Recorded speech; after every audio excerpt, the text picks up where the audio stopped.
और आज की तीसरी बड़ी खबर का रुख कर लेते हैं। भवानीपुर में वोटिंग लगातार जारी है। बंगाल में भवानीपुर विधानसभा सीट पर वोटिंग जारी है और अब तक 8% से ज्यादा वोटिंग की खबर है कि 8% वोट अब तक पड़ चुके हैं। भवानीपुर में सीएम ममता बनर्जी और बीजेपी की प्रियंका टिब्रेवाल के बीच में टक्कर है।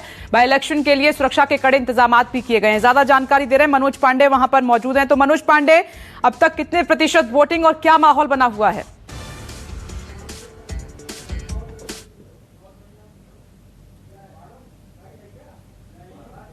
मनोज पांडे, क्या मेरी आवाज आपको मिल रही है?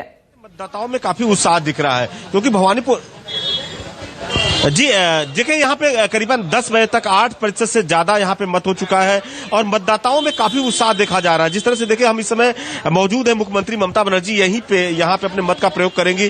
भवानीपुर है, ममता बनर्जी का यहीं पे घर भी है और अभिषेक बनर्जी भी कुछ ही देर में यहाँ पे मत देने के लिए आएंगे। देखिए मतदाताओं की किस तरह से कतारें हैं, सुबह से लंबी लंबी लाइनें हैं और जिस तरह से सुरक्षा की व्यवस्था से हिसाब से कहा जाए, लगातार बीजेपी की तरफ से आरोप था कि कहीं ना कहीं गड़बड़ियां होगी और इस तरह की हिंसा हो सकता है। उसके लेकर देखिए पूरे बूथ के 144 धारा लगाया गया है। 200 मीटर के लोगों को अंदर आने नहीं दिया जा रहा है। बाकायदा जो पोलिंग बूथ में जो एजेंट है या जो वोटर है उन्हीं को यहां पे आने दिया जा रहा है क्योंकि सीआरपीएफ के देखिए जो जवान है हर किसी की चेकिंग करके तभी अंदर जाने दे रहे हैं। तो कह सकते हैं कि पश्चिम बंगाल में जिस तरह से मुख्यमंत्री ममता बनर्जी नंदीग्राम में इस तरह से उनका जो चुनाव वहां पे खड़ा हुई थी, लड़ी थी, पराजय हुआ था और भवानीपुर के लिए सबसे बड़ी निगाह है। और दूसरी तरफ प्रियंका टिब्रेवाल देखिए यहाँ लगातार हर वार्ड में घूम रही है, जिस तरह से देख रही है कि कहीं की हिंसा की गतिविधियां न हो और जो मतदाता है कहीं ना कहीं पोलिंग बूथ तक पहुंच रहे हैं कि नहीं पहुंच रहे हैं। इस बार देखिए सबसे खासियत इस बात का है क्योंकि मुख्यमंत्री ममता बनर्जी 2011 में जब यहाँ पे चुनाव लड़ी थी तब यहाँ से विजयी हुई थी।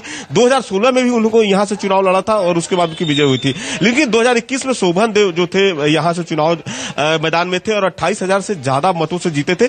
और इस बार मुख्यमंत्री ममता बनर्जी के लिए बेहद खास है आज का दिन क्योंकि यहाँ जितना ज्यादा से ज्यादा टीएमसी के पक्ष में वोट पड़ेगा तभी मुख्यमंत्री ममता बनर्जी जीतेंगी, तब जाके सत्ता के कहीं न कहीं हद तक पहुंचेंगे। साफ तौर पर देखिए हम यदि दिखाना चाहेंगे यहाँ पोलिंग बूथ के पास में तो सीआरपीएफ के जो जवान है यहाँ पे मोर्चा संभाल रखा है, बाकायदा चेकिंग कर रहे हैं। लेकिन हम यदि सड़कों की बात करें, यदि रोड की बात करें तो रोड पे कोलकाता पुलिस के जवान देखिए जिस तरह से यहाँ पे हर तरह से निगरानी रखे हैं। लोगों को जो लोग आ रहे हैं, मतदान आ रहे हैं, उनको बाकायदा बाहर से ही चेकिंग कर रहे हैं क्योंकि हिंसा की देखिए जिस दिन 2-3 दिन पहले यहाँ पे जब प्रचार का अंतिम दिन था वहां पे दिलीप घोष के साथ में धक्का मुक्की हुई थी। टीएमसी कार्यकर्ता, बीजेपी कार्यकर्ता आपस में भिड़े थे। इन सब चीजों को लेकर देखिए प्रशासन की तरफ से पूरी चौकसी बरती गई है। बाकायदा अंदर में जो सीआरपीएफ के जवान मौजूद है, लेकिन बाहर में कह सकते हैं कोलकाता पुलिस मनोज आते हैं आपके पास। आपकी ऑडियो में कुछ प्रॉब्लम हुई है तो अभी थोड़ी देर में ममता बनर्जी अपना वोट कास्ट करने के लिए वहां पर पहुंच रही हैं। मनोज, आपका शुक्रिया, आप नजर अपनी बनाए रखिएगा। लेकिन ये इलेक्शन, ये सीट जीतना दीदी के लिए बहुत जरूरी है सीएम बने रहने के लिए। बीजेपी की तरफ से प्रियंका टिब्रेवाल हैं, लेकिन यहां पर जीत आसान दीदी के लिए इसलिए है क्योंकि भवानीपुर की जनता उनको अपनाती रही है। 2 बार वो जीती हैं, इस बार उन्होंने सीट बदली तो वो नंदीग्राम हार गई। एक छोटा सा ब्रेक, फॉर लौट। नमस्कार, मैं हूं मानक गुप्ता।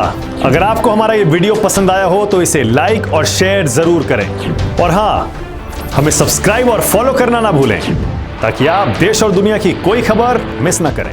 तो जुड़े रहिए हमारे साथ और देखते रहिए न्यूज़ 24।